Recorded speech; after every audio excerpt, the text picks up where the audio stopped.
राजा साहब इनामात तकसीम करने के लिए लोगों को दरबार में बुलाते हैं तो एक शख्स को गेट पे उनका दरबारी रोक लेता है और कहता है, एक ही शर्त पे मैं तुम्हें अंदर जाने की इजाज़त दूंगा।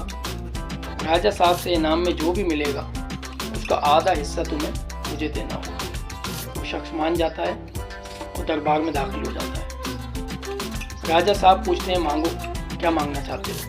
वो शख्स कहता है कि राजा साहब, मुझे पीठ के ऊपर 50 कोड़े चाहिए। क्या बोला तूने? नहीं, पहले क्या बोला? चल चलो जाके इलाज कर।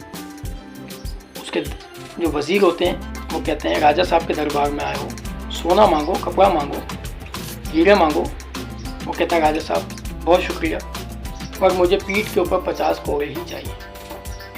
राजा साहब कहते हैं, ठीक है, तुम्हारी ये ख्वाहिश पूरी की जाएगी, पर इस अजीब व गरीब ख्वाहिश का मकसद क्या है?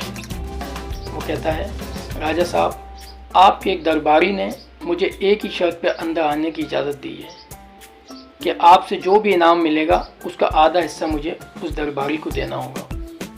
राजा साहब बहुत गुस्से में आ जाते हैं और उस दरबारी को अंदर बुलाते हैं और उससे कहते हैं कि सुना है तुम अपना काम बखूबी अंजाम देते हो।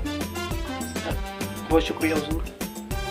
इस शख्स ने अपने इनाम का आधा हिस्सा तुम्हें देने का फ़ैसला कर लिया है, पर हम तुम्हारे काम से इतना खुश हैं कि इसका आधा नहीं, इसका पूरा हिस्सा तुम्हें दिया जाएगा। तो रुको जरा, सब्र करो। बहुत शुक्रिया हुजूर, अल्लाह आपको लंबी उम्र दे। राजा साहब कहते हैं, ये जानना नहीं चाहोगे कि इसने इनाम में हमसे क्या मांगा है? कहता है, क्या मांगा है हुजूर? इसने इनाम में हमसे पीठ के ऊपर 50 कोड़े मांगे हैं। तो दोस्तों, लालच बहुत बुरी बला है, लालच नहीं करना चाहिए।